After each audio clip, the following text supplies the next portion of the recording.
5, 4, 3, 2, 1. Shalom saudara, selamat berjumpa kembali di channel Gerbang Pemulihan. Saya akan sharingkan tentang satu topik yang berjudul One Way.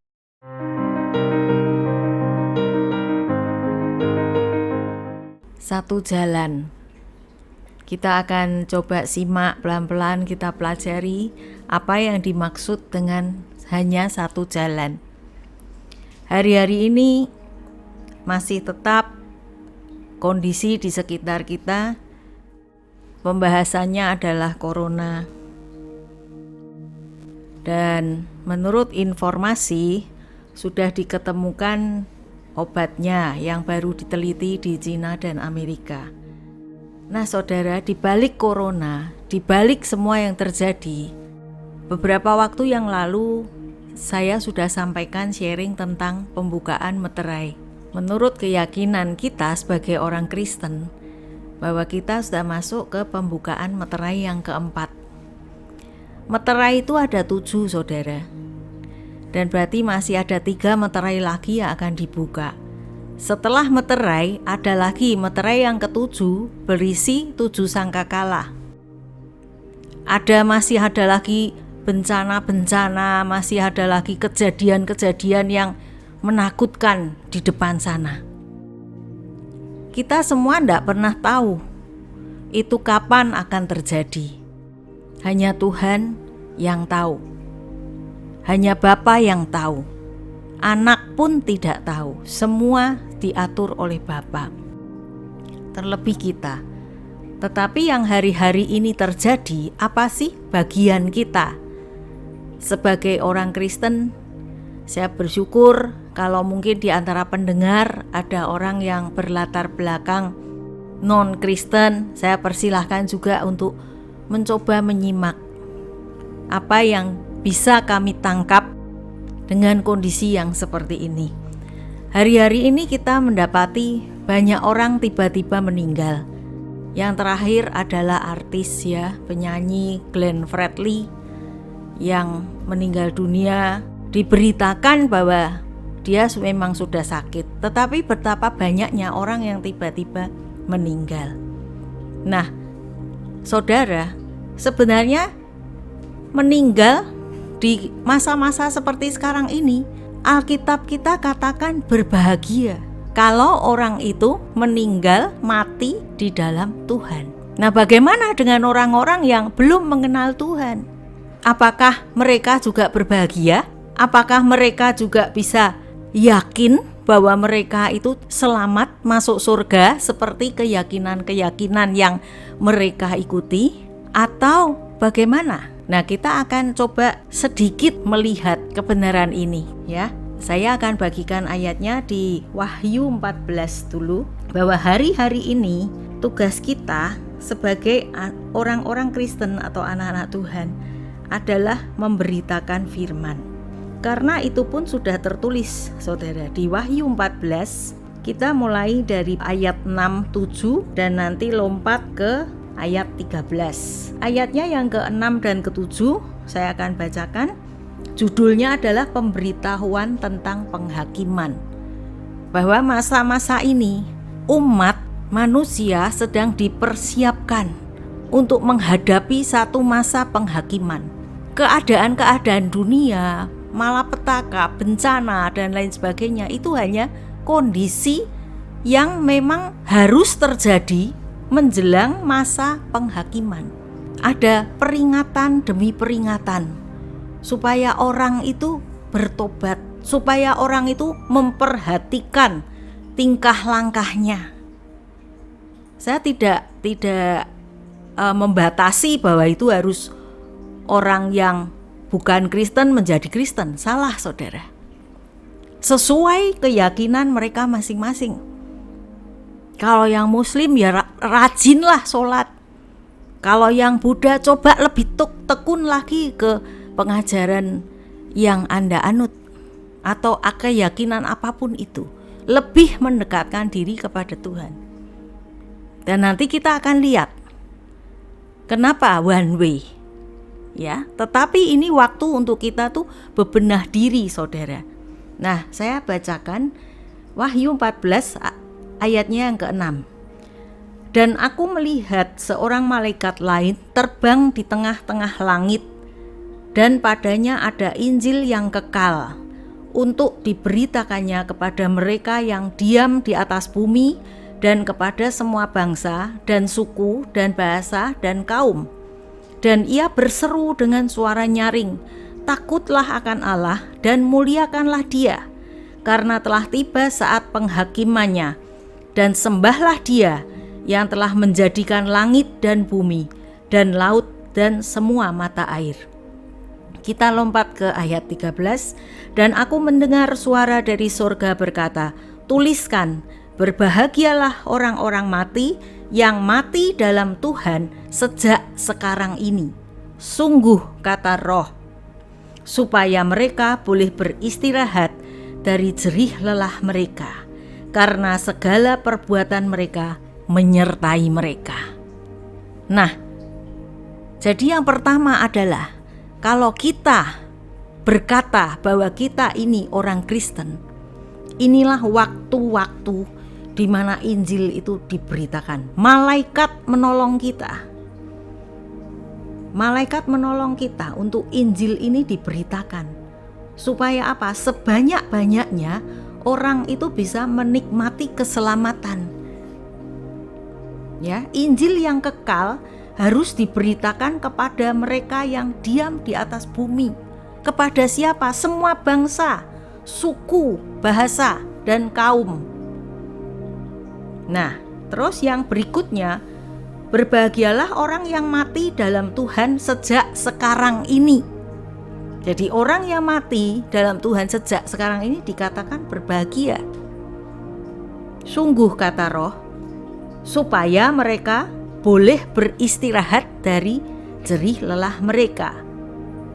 Karena ada lanjutannya, saudara. Segala perbuatan mereka menyertai mereka. Bagaimana dengan orang Kristen yang ongkang kaki? Orang Kristen yang tidak melakukan apa-apa. Saya kan sudah beribadah. Saya kan sudah memberikan perpuluhan.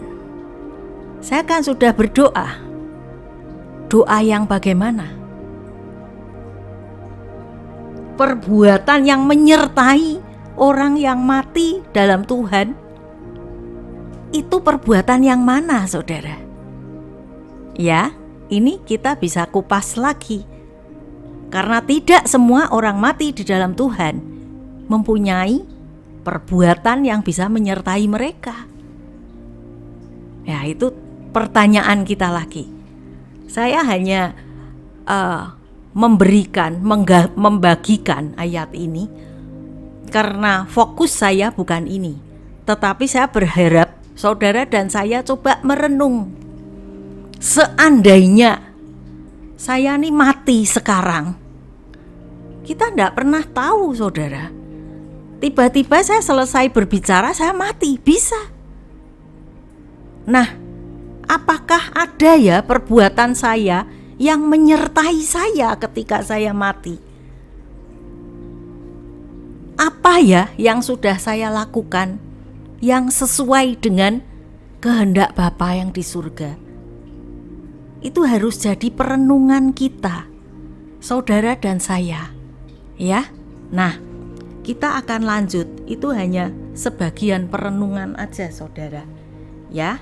Nah, sekarang kenapa one way? Kenapa hanya satu jalan?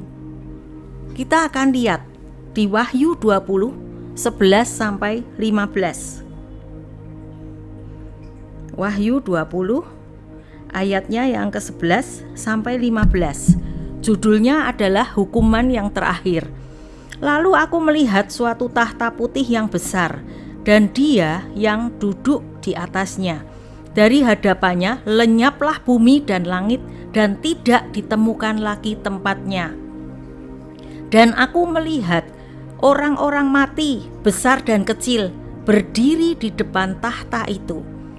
Lalu dibuka semua kitab, dan dibuka juga sebuah kitab lain yaitu kitab kehidupan.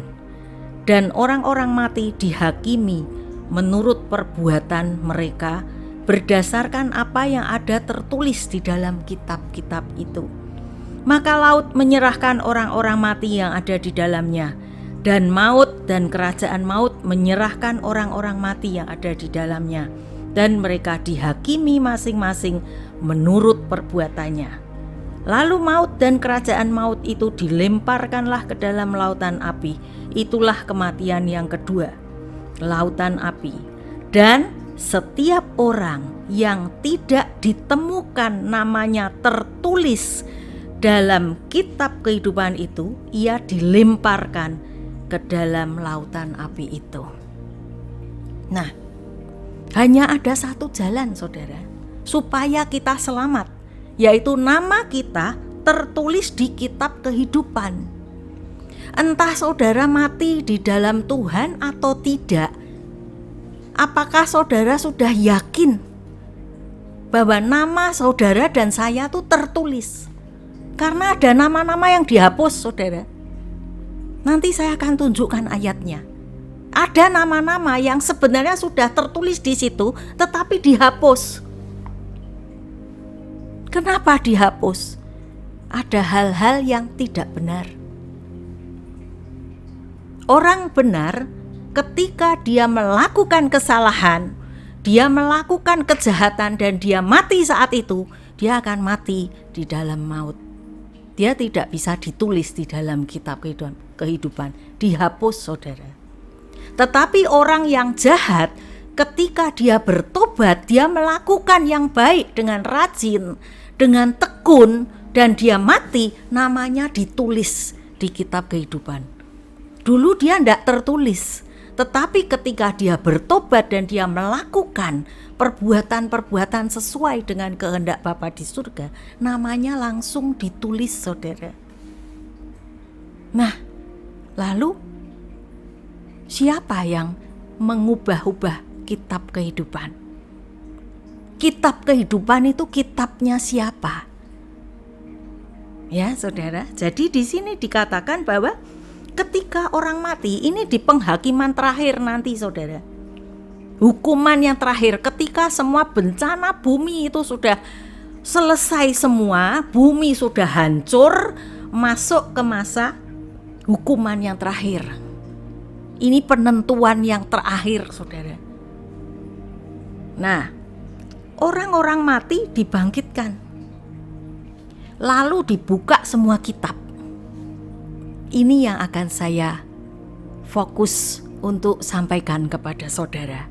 Kitab apa yang sekarang saudara pegang? Kalau kita Kristen, kita pegang Alkitab pasti. Kalau saudara Islam, saudara pegang Al-Quran kan? Kalau saudara Buddha, saudara pegang kitab saudara. Hindu dan agama yang lain, Konghucu dan lain sebagainya, pasti masing-masing ada kitab. Lebih celaka lagi kalau saudara mengaku sebagai penganut keyakinan tertentu, saudara tidak pernah membaca kitab. Itu lebih parah, saudara. Makanya orang Kristen harus membaca Alkitab supaya ngerti, supaya tahu apa yang harus dilakukan, supaya namanya tetap tertulis di kitab kehidupan. Nah, supaya bisa melakukan sesuai tuntunan kitab kita. Berapa banyak orang tidak membaca kitabnya. Makanya sekarang kan kalau orang Muslim panggil guru ngaji, belajar mengaji, itu bagus, saudara. Itu bagus. Daripada saudara mengaku Muslim tapi mengaji juga nggak bisa. Ya, jadi orang Kristen harus membaca Alkitab, harus. Kalau tidak, saudara tidak tahu apa-apa. Bukan tahu secara pengetahuan, tetapi saudara tidak akan pernah tahu apa yang harus saudara lakukan. Padahal tadi sudah dikatakan bahwa orang mati di dalam Tuhan itu berbahagia karena perbuatan mereka menyertainya. Kalau saudara dan saya tidak pernah membaca kitab, Alkitab kita, kita tidak pernah melakukan apapun sesuai tuntunan Alkitab kita, lalu perbuatan apa yang akan menyertai kita? Apakah orang mati seperti itu bisa layak untuk dikatakan berbahagia? Orang yang mati di dalam Tuhan. Rata-rata orang mati di dalam Tuhan selalu doanya menyelesaikan pertandingan sampai akhir. Benar atau tidak, saudara? Yang tahu adalah orang yang meninggal itu sendiri kan? Pendetanya paling ngomongnya gitu, doanya gitu, tetapi keluarganya yakin seperti itu. Tetapi sekarang saya beri PR, saudara, coba direnungkan. Benar nggak seperti itu? Menyelesaikan pertandingan sampai garis akhir, benar atau tidak? Perbuatannya menyertai mereka, benar atau tidak? Pasti orang-orang terdekat dari orang yang mati itu tahu. Nah, kalau tahu, saudara dan saya yang tahu, berbahagia atau tidak orang yang mati itu. Nah ya saudara, kita lanjut. Milik siapa sih kitab kehidupan itu? Jangan-jangan kitab kehidupan bukan milik orang Kristen. Jangan-jangan. Saya akan tunjukkan ayatnya bahwa kitab kehidupan itu dipegang oleh Tuhan kita, yaitu Yesus. Hanya satu jalan, satu nama pemegang kitab kehidupan. Kita lihat di Wahyu 3. Wahyu 3 konteksnya kepada jemaat di Sardis. Saya langsung aja bacakan satu ayat saja ya saudara. Wahyu 3 ayatnya yang kelima. Barang siapa menang, ia akan dikenakan pakaian putih yang demikian, lenan halus. Orang yang melakukan perbuatan-perbuatan sesuai dengan kehendak Tuhan, itu seperti membersihkan dirinya. Ya, dia diberi pakaian lenan halus putih. Aku tidak akan menghapus namanya dari kitab kehidupan, melainkan aku akan mengaku namanya di hadapan Bapakku dan di hadapan para malaikatnya. Berarti yang bisa menghapus atau menulis kitab kehidupan di sini dikatakan aku. Aku itu siapa, saudara? Tuhan Yesus. Hanya satu pribadi, satu jalan, ya olehnya kita diselamatkan, yaitu Yesus. Kalau memang saudara kebetulan mendengarkan program siaran ini dan saudara belum Kristen, coba renungkan lagi. Saudara memiliki kitab di tangan saudara, tetapi pertanyaannya, mampukah saudara melakukan 100% tanpa cacat apa yang tertulis di kitab saudara? Mampu tidak saudara? Coba direnungkan. Tetapi di dalam Yesus kita dimampukan. Apa yang kita tidak bisa, Dia yang lakukan. Dia gantikan kita. Karena Yesus tahu kita pasti tidak bisa. Kita itu manusia, lemah saudara. Bukan berarti menjadi orang Kristen enak-enakan. Bukan. Kita terus berusaha untuk memperbaharui karakter kita, sifat kita, mental kita, cara berpikir kita, sikap hati kita. Tetapi Yesus tahu kita tidak pernah bisa sempurna. Makanya Dia yang berdiri di samping kita, menggantikan kita, dan kita disempurnakan dengan darahnya, ditebus. Coba saya ajak untuk kita semua berpikir, kalau kebetulan pendengar dari channel ini adalah orang-orang Kristen, coba kita renungan kembali. Kita sudah ditebus, nama kita sudah ditulis di kitab kehidupan. Pertanyaannya, Kalau kita mati, adakah perbuatan kita yang menyertai kita? Yang kedua, yakinkah saudara dan saya bahwa nama kita tidak dihapus dari kitab kehidupan? Biarlah itu menjadi perenungan buat kita. Ya, untuk ayat penutup saya akan tutup dengan bacaan dari Wahyu 22 ayatnya yang ke-11 sampai 14. Wahyu 22 ayat 11 sampai 14. Di hari-hari ini, kalau saudara sudah merasa benar, teruslah berbuat benar.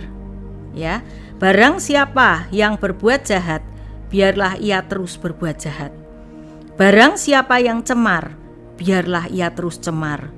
Dan barang siapa yang benar, biarlah ia terus berbuat kebenaran. Barang siapa yang kudus, biarlah ia terus menguduskan diri. Ada satu himbauan.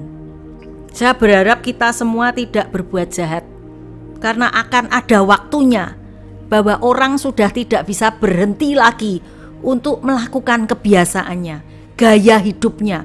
Kalau gaya hidupnya sudah jahat, dia dikasih tahu seperti apapun, diperhadapkan dengan masalah seberat apapun, dia akan terus berbuat jahat. Karena itu waktunya sudah tidak bisa, saudara. Hari sudah semakin malam, semakin gelap, dan orang sudah tidak bisa melihat kebenaran lagi. Pada waktu itulah orang-orang jahat itu sudah tidak bisa berbuat baik lagi. Orang cemar akan terus berbuat cemar selagi hari masih menjelang malam. Ini masih remang-remang, saudara. Jadi kita masih bisa untuk memperbaiki diri kita. Selagi masih ada kesempatan, cobalah kita untuk berbuat benar, berbuat kudus, supaya kita semakin hari semakin diperbarui, dan kebenaran dan kekudusan menjadi gaya hidup kita. Banyak orang berusaha untuk hidup benar, berusaha untuk hidup kudus, tetapi tidak berani mengatakan ya di atas ya dan tidak di atas tidak. Itu juga jangan diremehkan, saudara. Kalau ya, katakan ya. Kebenaran harus disampaikan, saudara. Jangan disimpan dalam hati. Cari aman. Sudah lebih baik diam. Jangan, saudara. Ini waktunya Injil diberitakan. Ini waktunya kebenaran disampaikan, saudara.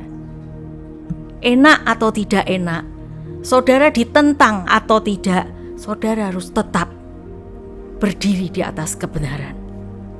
Nah, kita lanjut ayat 12. Sesungguhnya aku datang segera, dan aku membawa upahku untuk membalaskan kepada setiap orang menurut perbuatannya.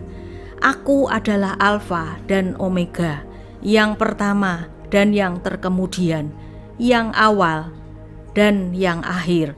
Berbahagialah mereka yang membasuh jubahnya. Mereka akan memperoleh hak atas pohon-pohon kehidupan dan masuk melalui pintu-pintu gerbang ke dalam kota itu. Itu kota yang mana, saudara? Yerusalem baru. Tujuan kita semua. Kita di dunia ini hanya numpang lewat, saudara. Percayalah, numpang lewat. Kalau orang Jawa ngomong mampir ngombe. Jadi jangan mampir terus. Lanjutkan perjalanan dan kita menuju ke satu tujuan pasti, yaitu Yerusalem baru, kota kudusnya Tuhan. Puji Tuhan. Saya kemarin sepintas mendengar ada seorang hamba Tuhan. Dia menyampaikan hari-hari ini banyak wabah, banyak orang berkekurangan, dan dia menghimbau saudara. Saya benar-benar kagum dengan hamba Tuhan ini. Kalau saudara memberi, kalau saudara mengasihi, berbagi, jangan terus orangnya disuruh jadi Kristen. Hanya satu kata itu yang menjadi rema buat saya. Iya, benar. Kita beri aja. Kita tidak ada motivasi apapun. Kita sedang menyalurkan kasih dari Yesus yang ada dalam hidup kita. Kita tidak mengkristenkan orang. Karena keyakinan, kepercayaan itu tidak untuk diperdebatkan. Keyakinan, kepercayaan tidak bisa dibeli atau dibayar dengan apapun.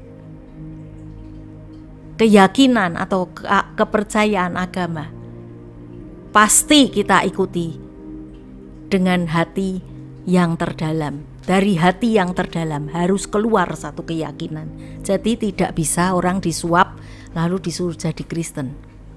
Perkara one way, satu jalan, itu bukan berbicara soal Kristen, tetapi satu pribadi yang hanya melalui dia kita bisa diselamatkan. Puji Tuhan, saya berharap sharing untuk saat ini bisa menjadi berkat, menjadi kekuatan untuk kita semua menjalani hari-hari kita semakin hari semakin indah. Puji nama Tuhan, terima kasih untuk semua yang sudah mendengarkan. Saya berdoa untuk saudara-saudara diberkati Tuhan. Sekiranya ada orang-orang yang belum mengenal Tuhan Yesus, cobalah, berdoalah, Tuhan Yesus, aku ingin mengenal Engkau. Katakan seperti itu saja. Dia pribadi, dia hidup, dan saudara akan berjumpa dengan dia. Puji Tuhan, terima kasih saudara, sampai jumpa di renungan yang selanjutnya. Tuhan Yesus memberkati.